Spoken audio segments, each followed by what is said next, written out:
Baik,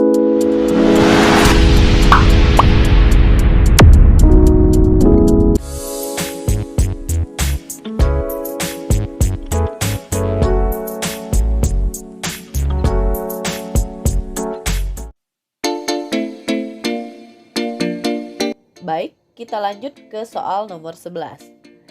Teori belajar yang mengutamakan perubahan tingkah laku pada individu yang belajar dengan mengutamakan hubungan stimulus dan respon merupakan teori belajar A. Kognitivistik, B. Behavioristik, C. Konstruktivistik, D. Humanistik, atau E. Rekonstruktivistik. Teori belajar kognitivistik adalah teori belajar menurut teori kognitif, yaitu ilmu pengetahuan dibangun dalam diri seseorang melalui proses interaksi yang berkesinambungan dengan lingkungan.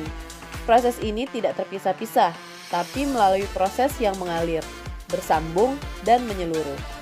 Menurut psikologi kognitif, belajar dipandang sebagai usaha untuk mengerti sesuatu. Kemudian behavioristik memandang bahwa belajar merupakan perubahan tingkah laku sebagai akibat dari adanya interaksi antar stimulus dan respon. Sedangkan teori belajar konstruktivistik yaitu memahami belajar sebagai proses pembentukan atau konstruksi pengetahuan oleh peserta didik itu sendiri. Pengetahuan ada di dalam diri seseorang yang sedang mengetahui. Dengan kata lain, kata pembentukan pengetahuan adalah peserta didik itu sendiri. Peserta didik harus aktif selama kegiatan pembelajaran, aktif berpikir, menyusun konsep, dan memberi makna tentang hal-hal yang sedang dipelajarinya, tetapi yang paling menentukan terwujudnya gejala belajar adalah niat belajar peserta didik itu sendiri. Kemudian, teori humanistik, yaitu proses belajar, harus dimulai dan ditunjukkan untuk kepentingan memanusiakan manusia itu sendiri. Oleh sebab itu, teori belajar humanistik sifatnya lebih abstrak dan lebih mendekati bidang kajian filsafat, teori kepribadian, dan psikoterapi daripada bidang kajian psikologi belajar. Dan terakhir, teori belajar rekonstruktivistik adalah suatu kelanjutan yang logis dari cara berpikir progresif dalam pendidikan. Individu tidak hanya belajar tentang pengalaman-pengalaman kemasyarakatan masa kini di sekolah, tetapi haruslah mempelopori masyarakat ke arah masyarakat baru yang diinginkan. Dalam pengertian lain, rekonstruksionisme adalah mazhab filsafat pendidikan yang menempatkan sekolah atau lembaga pendidikan sebagai pelopor perubahan masyarakat. Berdasarkan pengertian dari teori belajar tersebut, maka jawaban yang tepat dari pertanyaan di soal itu adalah teori belajar behavioristik.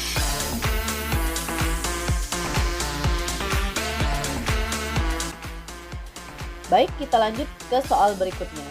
Soal yang ke-12, apabila dalam proses belajar peserta didik melakukan sesuatu sampai dengan mendapatkan respon yang tepat dan sesuai dengan apa yang diinginkan, serta menghilangkannya apabila dirasa tidak sesuai. Hal ini merupakan prinsip belajar dari A. Conditioning, B. Trial and error, C. Shaping, D. Konseptualisasi, atau E. Stimulus respon. Teori conditioning berkesimpulan bahwa perilaku individu dapat dikondisikan. Ia percaya dengan memberikan kondisi tertentu dalam proses pembelajaran, maka akan dapat membuat peserta didik memiliki sifat-sifat tertentu. Belajar merupakan suatu upaya untuk mengkondisikan atau merangsang yang berupa pembentukan suatu perilaku atau respon terhadap sesuatu. Sedangkan trial and error artinya mencoba-coba. Shaping artinya pembentukan perilaku. Konseptualisasi yaitu seseorang sudah mulai berupaya untuk membuat abstraksi, mengembangkan suatu teori, konsep, atau hukum dan prosedur tentang sesuatu yang menjadi objek perhatiannya. Kemudian stimulus respon secara kata berarti rangsangan yang memberikan tanggapan akan sesuatu. Dari soal yang ada, bisa kita lihat bahwa peserta didik dapat mengondisikan proses belajarnya. Kapan ia akan melakukan sesuatu yang diinginkan dan kapan ia akan menghilangkan sesuatu yang ia rasa tidak sesuai. Maka bisa kita simpulkan bahwa prinsip yang sesuai dengan kondisi tersebut adalah A. Conditioning.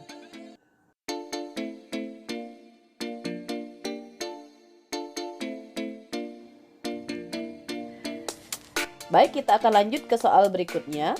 Soal nomor 13.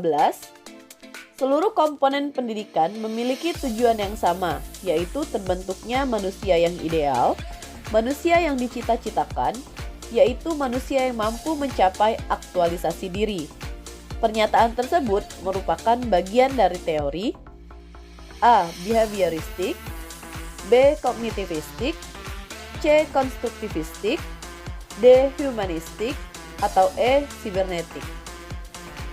Untuk teori belajar behavioristik, kognitivistik, konstruktivistik, dan humanistik, penjelasannya sama dengan penjelasan yang sudah kami berikan di soal nomor 11. Sedangkan untuk teori belajar sibernetik, yaitu teori belajar yang berkembang sejalan dengan perkembangan teknologi dan informasi. Kalau kita lihat lagi di soal yang ada, semua proses pendidikan yang dimaksud tertuju pada pembentukan manusianya, atau dengan kata lain, manusia yang menjadi objek penelitian atau kajiannya. Sehingga, jelas bahwa teori belajar yang digunakan adalah teori yang berpusat pada memanusiakan manusia. Maka, jawaban yang tepat dari soal tersebut adalah D. Humanistik.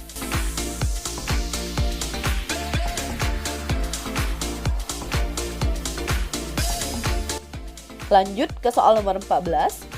Menurut Brunner, apabila seseorang memahami objek-objek atau dunianya melalui gambar-gambar dan visualisasi verbal, dengan kata lain, peserta didik belajar melalui bentuk perumpamaan atau perbandingan.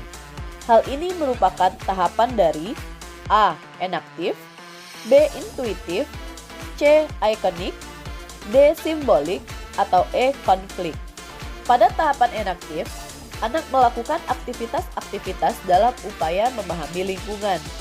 Sedangkan tahapan intuitif artinya berdasarkan bisikan hati. Kemudian pada tahapan ikonik, anak memahami dunia melalui gambaran-gambaran dan visualisasi verbal. Dan tahapan simbolik, anak telah memiliki gagasan abstrak yang banyak dipengaruhi oleh bahasa dan logika. Sedangkan konflik yaitu pertentangan atau pertikaian. Dari penjelasan tersebut sudah jelas bahwa jawaban yang tepat untuk soal nomor 14 ini adalah C, tahapan ikonik.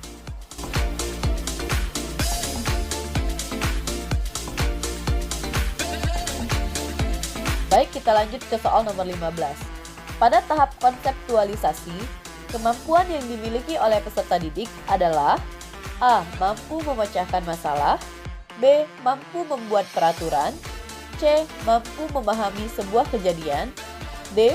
Mampu mengalami sebuah kejadian, atau E. Mampu memahami permasalahan. Cobb membagikan tahapan belajar menjadi 4 tahap, yaitu yang pertama, pengalaman konkret.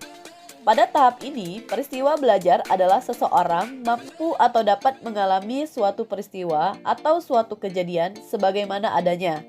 Akan tetapi, ia hanya mengalami kejadian tersebut tanpa mengerti kenapa dan bagaimana suatu kejadian harus terjadi seperti itu. Kemudian yang kedua yaitu pengamatan aktif dan reflektif. Bahwa seseorang makin lama akan semakin mampu melakukan observasi secara aktif terhadap peristiwa yang dialaminya. Ia mulai berusaha mencari jawaban dari kejadian tersebut dan memahami kejadian tersebut, dengan mengembangkan pertanyaan-pertanyaan bagaimana hal itu bisa terjadi. Kemudian, tahapan yang ketiga yaitu konseptualisasi.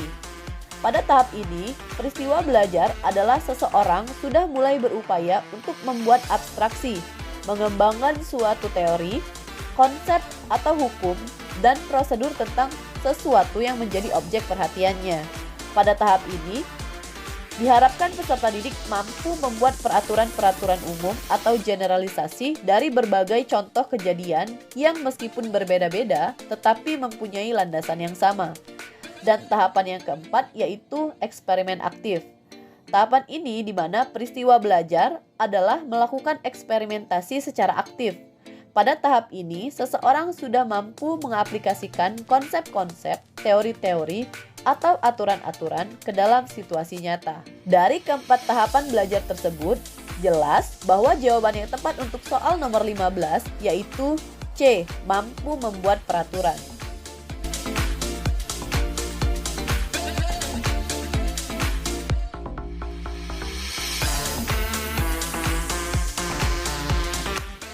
Pertanyaan ke-16. Pernyataan berikut yang menjelaskan makna istilah kognitif adalah A. Kemampuan berkomunikasi, B. Kemampuan untuk memecahkan masalah, C. Kemampuan berinteraksi, D. Kemampuan untuk mengintegrasi diri, atau E. Kemampuan mengemukakan pendapat. Kemampuan berkomunikasi sama dengan kemampuan mengemukakan pendapat disebut dengan istilah komunikatif. Kemampuan berinteraksi disebut dengan istilah interaktif, sedangkan kemampuan mengintegrasi diri disebut dengan istilah integrity, dan kemampuan memecahkan masalah disebut dengan istilah kognitif. Sehingga untuk soal nomor 16 jelas bahwa jawabannya itu adalah B. Kemampuan untuk memecahkan masalah.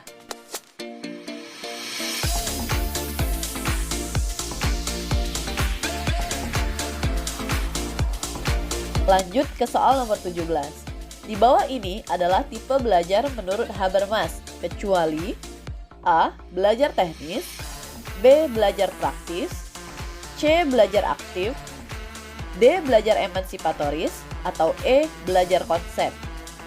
Habermas membagi 3 macam tipe belajar, yaitu yang pertama, technical learning atau belajar teknis. Peserta didik belajar berinteraksi dengan alam-alam sekelilingnya. Pengetahuan dan keterampilan apa yang dibutuhkan dan perlu dipelajari agar mereka dapat menguasai dan mengelola lingkungan alam sekitarnya dengan baik. Oleh sebab itu, ilmu-ilmu alam atau sains amat dipentingkan dalam belajar teknis. Tipe yang kedua yaitu practical learning atau belajar praktis. Belajar praktis adalah belajar bagaimana seseorang dapat berinteraksi dengan lingkungan sosialnya, yaitu dengan orang-orang di sekelilingnya dengan baik. Tipe yang ketiga yaitu emancipatory learning atau belajar emansipatory. Belajar emansipatoris menekankan upaya agar seseorang mencapai suatu pemahaman dan kesadaran yang tinggi akan terjadinya perubahan atau transformasi budaya dalam lingkungan sosialnya. Sedangkan untuk tipe belajar konsep sama dengan belajar teknis, karena pada tipe belajar ini, peserta didik belajar memenuhi pengetahuan dan keterampilan apa yang dibutuhkan sebagai dasar dalam mempelajari sesuatu. Dari penjelasan tersebut, jelas bahwa yang tidak sesuai dengan tipe belajar menurut Habermas, yaitu jawaban yang C, belajar aktif.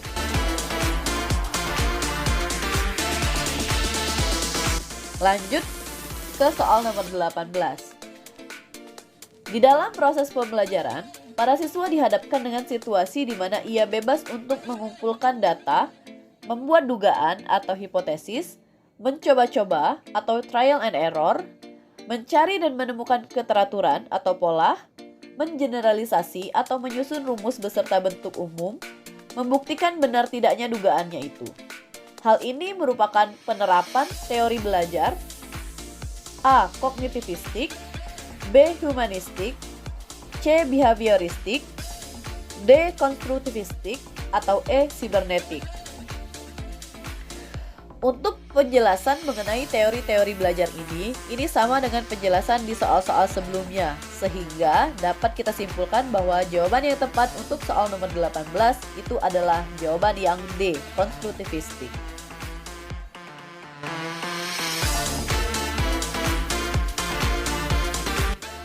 Baik, kita lanjut ke soal nomor 19. Kurikulum Indonesia telah mengalami perubahan sebanyak 10 kali. Jika dikelompokkan dalam jenisnya, kurikulum yang dikembangkan pada tahun 2004 sampai dengan 2013 termasuk jenis kurikulum A. Kurikulum berbasis pada pencapaian tujuan, B. Kurikulum berbasis pada pencapaian proses, C. Kurikulum sebagai rencana pelajaran, D. Kurikulum berbasis pada kompetensi, atau E. Kurikulum berbasis konten pembelajaran. Perkembangan kurikulum yang terjadi di Indonesia setelah Indonesia merdeka pada tahun 1945, setidaknya kita telah mengalami 10 kali perubahan kurikulum. Mulai dari kurikulum 1947, 1952, 1964, 1968, 1975, 1984, 1994, kurikulum berbasis kompetensi 2004, KTSP 2006, dan kurikulum 2013. Indonesia telah banyak belajar dari kurikulum-kurikulum tersebut. Dari ke-10 kurikulum tersebut, jika dilihat dari jenisnya, terbagi menjadi 3, yaitu yang pertama, kurikulum sebagai rencana pelajaran, yakni kurikulum 1947 hingga 1968. Yang kedua, kurikulum berbasis pada pencapaian tujuan, yaitu kurikulum 1975 sampai dengan 1994. Dan yang ketiga, kurikulum berbasis kompetensi, yakni kurikulum 2004 sampai dengan kurikulum 2013. Dari penjelasan tersebut, jelas bahwa jawaban yang tepat dari soal tersebut adalah jawaban yang D, kurikulum berbasis pada kompetensi. Lanjut ke soal nomor 20. Nilai-nilai kehidupan dan budaya dalam masyarakat senantiasa berkembang. Maka peran kurikulum tidak hanya mewariskan nilai dan budaya, melainkan juga berperan untuk menilai dan memilih nilai budaya serta pengetahuan baru yang akan diwariskan. Penjelasan tersebut merupakan A. Peran konservatif, B. Peran kritis dan evaluatif, C. Peran kreatif, D. Peran sosial, atau E. Peran sumatif. Peran konservatif menekankan bahwa kurikulum dijadikan sebagai sarana untuk mentransmisikan nilai-nilai budaya masa lalu yang dianggap masih sesuai dengan masa kini. Kemudian peran kritis dan evaluatif, di mana nilai-nilai kehidupan dan budaya dalam masyarakat senantiasa berkembang atau mengalami perubahan. Maka peran kurikulum tidak hanya mewariskan nilai dan budaya, melainkan juga berperan untuk menilai dan memilih nilai budaya serta pengetahuan baru yang akan diwariskan. Kemudian peran kreatif menekankan bahwa kurikulum harus mampu mengembangkan sesuatu kebaruan yang sesuai dengan perubahan tersebut. Sehingga kurikulum harus mampu mengembangkan sesuatu yang baru sesuai dengan perkembangan yang terjadi dan kebutuhan masyarakat pada masa sekarang dan masa yang akan datang. Kemudian peran sosial di mana terlibat secara langsung maupun tidak langsung terhadap lingkungan sekitar. Sedangkan peran sumatif yaitu sebagai sarana penilaian ketercapaian kompetensi belajar. Dari penjelasan tersebut, jelas bahwa jawaban yang tepat untuk soal nomor 20 ini adalah pilihan yang B, yaitu peran kritis dan evaluatif.